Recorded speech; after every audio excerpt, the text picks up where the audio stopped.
songs. Mighty to save, Here I am to worship, and the last one was remembrance. Everyone needs compassion. A love that's never fading. Who doesn't need compassion in life? No, we all need compassion. So today we are going to talk about Matthew chapter 24, verse 22. And the very interesting thing about this chapter 24 of Matthew,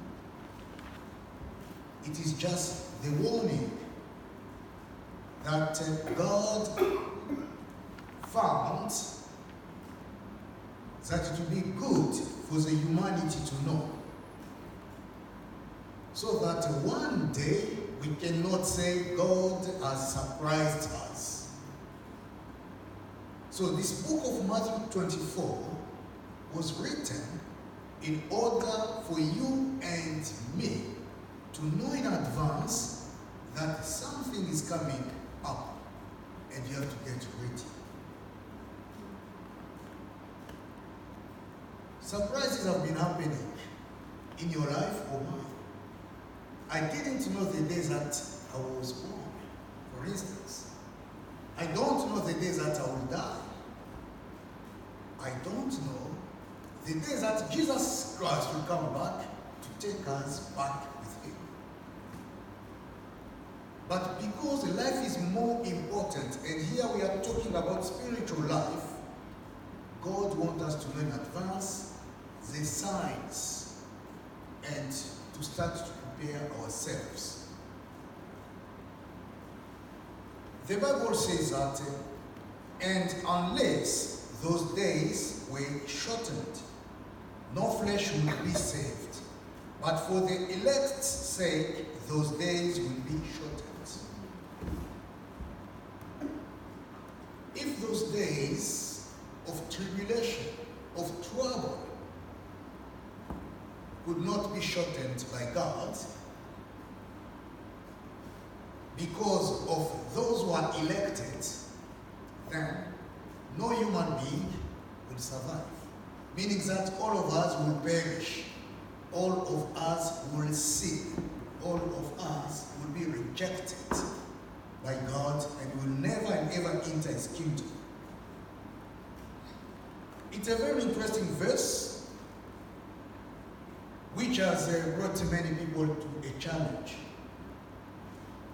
And personally, when I read the Bible, I very often look at what is important for my soul. Meaning what? Some people will concentrate, for example, when the days, what those days be? How many are there? How will you know about those days?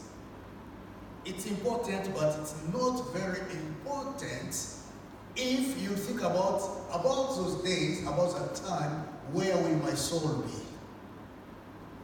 Am I going to be there? And if I will be there present, what is going to happen to me? Other people maybe will focus on the length of those days, because they will be shortened. Oh, okay, maybe it will be 3.5 years, 42 months. I can handle that. And if they'll be shortened, maybe God will bring them up to 20 months. And their focus is just on that period of time. But for Christians, they should think, am I among those elected one? Ask yourself that question. And if you are not among those who are elected, then where are you? If Rebecca will say, I'm a child of Angela. And if Angela will be like, no, I've got children, but among you, some of you are mine, others are not mine. Even if your child believes that, yes, I'm yours, the child may ask the mother, am I really one of yours? And I'm saying that because the last day, while they were sitting around, Jesus and disciples around the table. You know the story. And he said, one of you is going to betray me. Although all the 12 were Jesus' disciples, all the 12 knew who Jesus was. All the 12 were known by Jesus Christ. But it was time to ask themselves, is it me, my Lord? Is it me? Have you ever asked God this question? Am I among those that you call the elected one? When you talk about the elected, is it me, Lord? When you talk about those who were selected, picked up by you, am I among them? Failing to do so, meaning that you don't care that much to be among the elected. And everything with God starts with darkness. Let me share with you that small secret. If you open the Bible in the book of Genesis, chapter 1, verse 1, you know what is written there. Everything was dark. But although the darkness was there, the Spirit of God was moving in that darkness.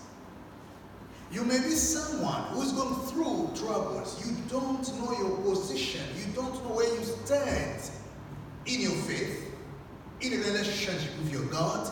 But remember, the Spirit of God continues to move in the darkness of your thought, of your life. And then he said, automatically, let the light be. And when the light appeared, what happened to the darkness? The darkness took off. Things which were hidden could be seen.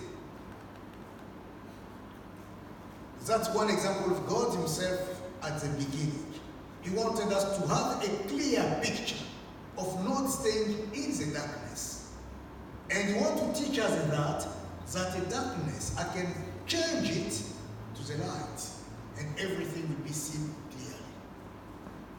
It is possible that someone is not among those who are elected, and that person is the darkness of the gospel, is at the wrong side. He said, knock, and it will be open for you. Ask, and it will be given.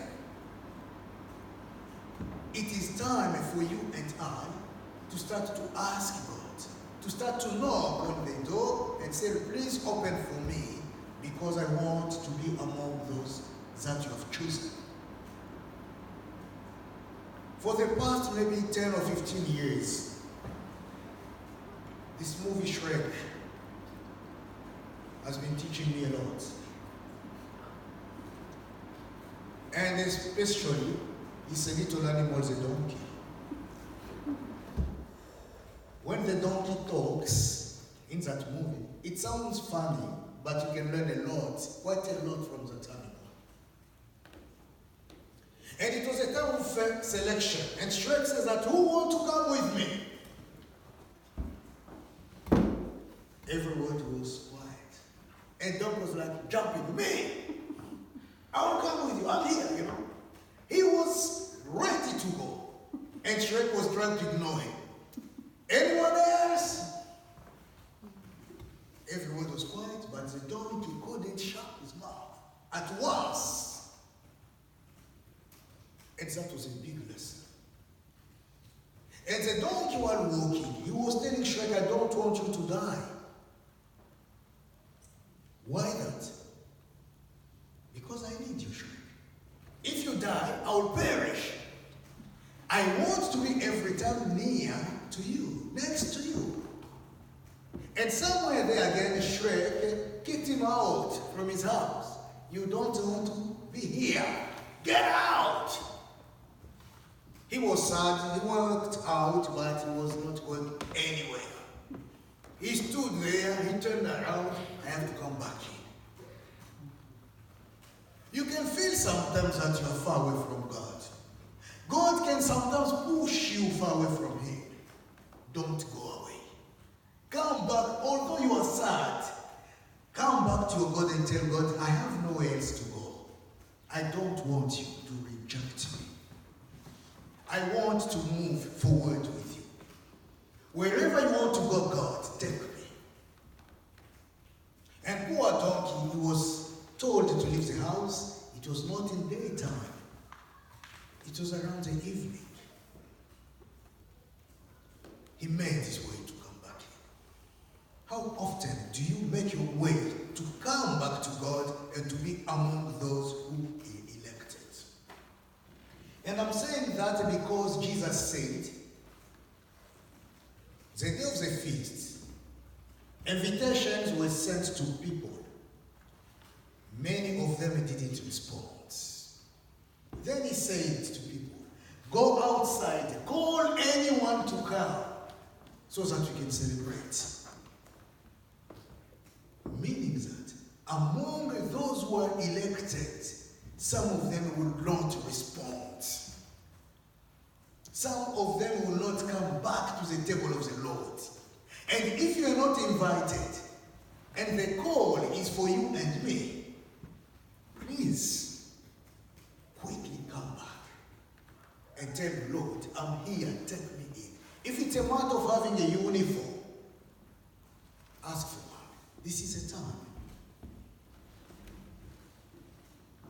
Before I was born, where was I? Before you were born, where were you? Many people will tell you, I don't know. Because really, physically, we don't know. But we were somewhere. And God, because He acts always in darkness, because He's a God who makes things in darkness, that's why the power of God is hidden. He put me in my mom's womb. In darkness for several weeks or several months. And there He was making me to change, to grow up, to become a baby. Suddenly, one day, God, after finishing His job inside that darkness, where His Spirit was moving, He gave me life. He breathed maybe in my nostrils at the time, as He did for Adam. You were born. And He said, now let the light be seen. The light was out. Wow. And the child was born for the first time in life to see the light, or to feel the presence of the light. And that was the first time my mother knew that, oh, I have a son. He looks like maybe a monkey, or he looks like his father. He looks like maybe, I don't know what. And the son was born. Although I pretended or I struggled to open my eyes for those first 3 or 7 days to see the light, but the light was there. Till the days that my light started to open. Slowly, slowly. But I was already among those who were selected, picked up to be in this world. And since then, I'm here. God has a plan for you. Although things don't work, although the situations that you are crossing is tough, although that your spiritual life is really weak, tell God, I know you work in the darkness too. Please, I want to see the light. And I've seen this man that we know, Saul. Saul decided to work for God, to work for the church, to work for the congregation. He was a church man, I should say. And what was the job of Saul? To go and kill Christians. Imagine someone who is a priest, someone who is a believer, someone who is a church person. His job is to go and persecute believers. It's like, what is this type of belief? And in our day, today's or nowadays, Those who kill the Spirit of God, those who kill children of God are Christians themselves. Those who persecute those who should move forward are Christians. And especially leaders of the church. They will teach us how to hate others. You don't have to go to that church because that church is bad. You don't have to talk to those people because they don't belong to us. And, I've seen that in religions.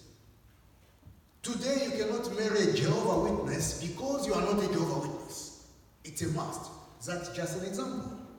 Another religion will tell you you can't even eat with that person because he's not one of the members of our congregation. And I've seen this. We were talking to someone yesterday to say, look, when we are organizing this funeral of our brother, as a pastor, you could just be there to thank God for this guy to finish his journey. Just to thank God, because God, this is an end for him. Help his family, bless us, and we wish to see him one day again. He said, no, according to my faith, you can't come close to a dead body. That's one. Second, you can't say anything which is in connection between that body and God. And I told him, come on, Pastor. Jesus Christ went to the tomb of Lazarus. Lazarus, where are you? Come out here. And he said, no. For me and my faith, you can't talk about someone who is passed away. You can see that those type of Christianity, somehow they shock the world. Mormons will tell you this, Baptists will tell you that, another tribe, let me call them tribes of churches, will tell you whatever they want to. And at the end of the day, many people will be deceived. And they will say, better for me not to be a Christian. I will live the way that I want to live. This man Saul, his job was to kill. And he leave his house with a mission, I'm going to persecute those people. And it was fine, because that was his ministry in that church of his. How much hatred do you teach your children? How much, maybe, lack of respect did you teach yourself? How much bad things or wrong things have you got from somewhere in order to serve your Lord? But for those who are elected, I will insist again, for those who are elected, the Lord always is there. He's present, he's nearby them. And that day Saul went on his way to Damascus. You know the story. Halt! Someone stopped him. Who are you? He asked. I'm the Lord. Why are you persecuting me? And truly, Saul was not going to Damascus every time to persecute Jesus Christ. He was going there to persecute human beings, believers like you and me. But Jesus let him know that you are not persecuting human beings, it's me. Meaning that whoever will touch you as one of those elected is touching God. Whoever will make your life tough, God will be so present to say, you are making my life hard too. That's why we say every time the battle belongs to the Lord. Do you really recognize that anything that happens in your life, God gets involved in it? When someone makes something wrong against you, God is not happy, he intervenes. When someone has a plan to do something against you, God intervenes. And that day, Jesus did not let Saul to reach the church or the destination of his. He stopped him before even he reached the destination. Many things are coming to your life. Before they reach you, God stops them on their way. Things can come and they have got a plan to destroy you, to destroy your faith, to destroy your love, to destroy your hope, to destroy your belief, to destroy your family. If you are one who loves God, if you are one who have decided to be next to God, Jesus will stop those type of things before they reach you. Remember that wherever you go, Jesus walks by you. Your prayer every time is to tell God, elect me. And what is now the election? When we talk about the election, what does that mean? Do you have an idea what is an election? When you say want to elect someone, what does that mean? Choose them. To choose them. It has someone become somebody. Let us choose someone to play a role or to do something somewhere. Normally we don't elect whenever there is no tasks to do or responsibilities to take. We elect because we need someone who will play a role, who will do something somewhere. That's the role of the election. And when we elect someone, very often we look at some criteria. We need someone who will be this, who will be that, someone who can do this or can do that. And everybody will agree, or the majority, because democracy exists now, the majority will say, yeah, we agree, we choose this person. And we trust, we hope that this person will do the job for us. This person will be there for the whole community. That person will represent maybe our family. This is election. And the election of God is a little bit similar to that. But before to be elected, many people become candidates. You know, you have to be ready to be elected. And say, yes, I'll bring my candidacy, I'll bring my proposal, I'm ready to play that role. And then, so add you on the list. That's a human being way of doing things. And for God, He looks also those who have the desire. Those who have the desire. Not only faith. Not only faith. You must have the desire to do the job. And once you have the desire, it's simple and easy to take actions. That's why Jesus said, your faith without actions is a dead faith. And if you want to be one of those who will be elected, tell Jesus Christ, I have the desire to be elected, and I have this desire also to serve you. Elect me. And once you are elected, because of you, then those days of tribulation will be shortened. Because of you and me.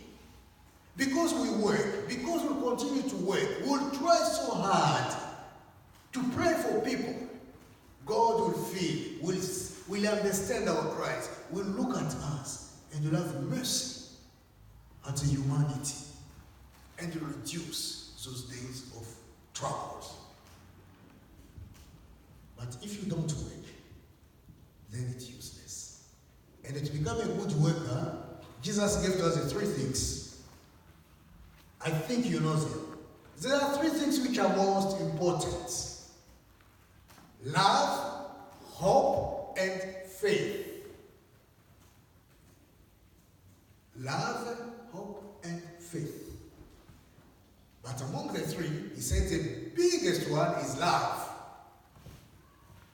Do you want to be elected by God? Yes. Are you ready to work? Yes. Do you have the desire to work? Yes. What do you hope to get from that work? Or to bring into that work? Do you have faith that you will reach the destination with the people that you are going to work for? And finally, do you love them? Lord Jesus, I love you so much. Yeah, before you love me, love your neighbor the same way that you love your soul. How can I love this person? He's a Chinese. I'm an African. How can I love that one is a Maori? I'm a Tonga. How can I love this one is an English and I'm a French? We start from day one to look at the appearance of people and decide if we love them or not. Now, if I don't love a Chinese, how is it possible to love my neighbor the same way that I love my own soul? It will be almost impossible. If I say I don't love maybe those who are tall or those who are short, those who are fat or skinny, I don't know how am I going to say that really I love you, God? You will tell me, Odon, go back there. Look, you should love them the same way that you love yourself. And how do I love myself? Every morning I wake up, I stretch. I feel like, wow, it's really good to be awake. But whenever someone next to you stretch, you get annoyed. I've seen people, whenever they're having their cup of tea, they enjoy their cup of tea. No matter how they are drinking it. But if someone else is having their cup of tea, and they're drinking it just with a little noise, maybe blowing it up, they get annoyed. Do you really love these people the same way that you love yourself? And you can see that there are several examples. I want to eat this type of food. Let me say, one time we were given some type of vegetables. I think it's a Maori type of vegetables. Watercress? I think it's those type of veggies they cooked, what Maoris eat those type of vegetables. Something like that, I think. And I could see some people, European, will look at it like, and they will be like, I can't even touch it or come close. They will choose to eat something else. They believe that their sandwiches is the best food because it's healthy, because it's this. And in this type of food, it's not ours. Automatically, they start to lower those people and feel like, yes, they are not at the same level as us. Do you really hope that one day you can change those type of people that you minimize if you don't love them? Do you really hope that one day you tell them, come to Christ, if you don't get involved with them, live with them, and work with them? I'll give you my own example. I went to a country where chili, red chili, they will smash it, cook it, and then they will take what you call a naan bread. They will roll the naan bread, they will put it in that hot chili, and it will be like, tomato sauce on top of it. And you, as a visitor, someone will tell you, open your mouth. They will take that naan bread and put it in your mouth for you to chew and eat. That's something which is special for them, for their visitors. And I can tell you, because of that chili, I spent 10 days in hospital. 10 days. So imagine how you reach there. They tell you, this is our way of showing you our love. You are welcome among us. You have to eat this food. What are you going to say? No, I'm sick. Or maybe, no, I can't do it. I'm afraid. Maybe they may feel a little bit awkward, but some people will lie. I'm fasting today. Some people even say that they, I'm taking some medicine. There is no way to take that. Thank you. Because they were afraid to shock them, they produced a sin. But they still have hope that we are going to save these people. And finally, faith. You can have faith, but your actions are more important. What type of actions do you have? Do you sometimes measure yourself and see on daily basis your actions? Were they really good? Were they really bad? To yourself, to others, and to your God. We have this sickness of just saying, when it's evening time, Lord, thank you for the day. Forgive me for everything I did. Do you really praise God for all your good actions you did during the day? I can even count them to you, Lord. I'm proud of myself today. I've achieved a lot. When we do our job, we say it. When we present our small job to our bosses, wow, today you achieved a lot, and our bosses are even happy. That's a good achievement. Rebecca, thank you. Well done. Whenever Rebecca will do something in the house, parents will be proud of her achievement because that achievement was presented to the parent. They have seen it. It's time to start not to fight and tell God, do you see what I've achieved today? Have you seen that, Lord? What do you say? And God will tell you, thumb up. Yes. My daughter, yes, my son, well done. And you feel like, yes, God has accepted what I did, is happy with it. And you know how much children are happy when their parents are happy with the result of their work. So think yourself as a child of God. How many times your Father, your Lord, is happy with your action? How many times you present that to Him? So this is the secret of this verse 22.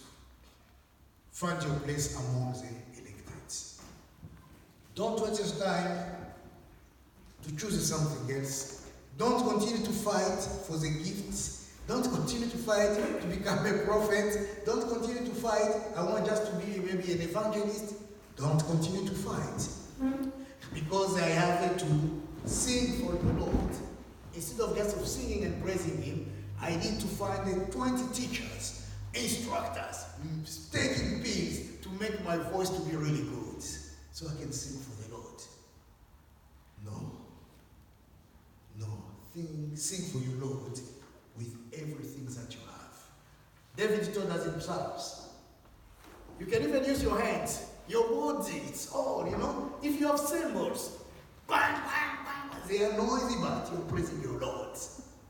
So your voice is not the most important thing for God. But the joy which is coming from inside, that's what God wants. To see that, yes, I'm presenting to you my joy, I'm presenting to you your glory, I'm presenting to you what you deserve to get. And Lord, you say, yes, your actions are good. But if you went to a school where they will teach you how you should sing like,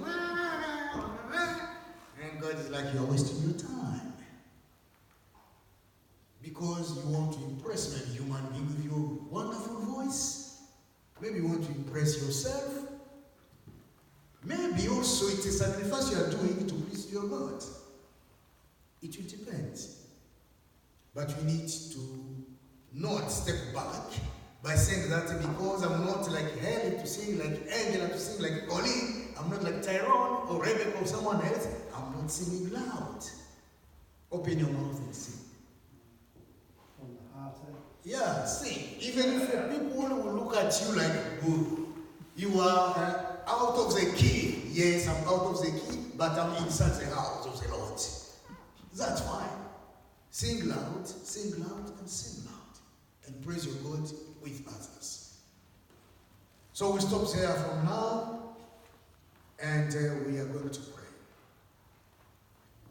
Lord, we thank you because you love us. We thank you because we are alive. It's a privilege to be next to you and to be known by you, Jesus. Today we are praying that you invite us, you accept us, you take us to be among those who will be elected. Take our children, our fathers, our husbands, our wives, our family members. Let them be among those elected people. Give us the strength and the capacities to work, to give you a very good feedback each day. Because you said there is a lot of work, but there are no lot of workers. Jesus, we are coming to you.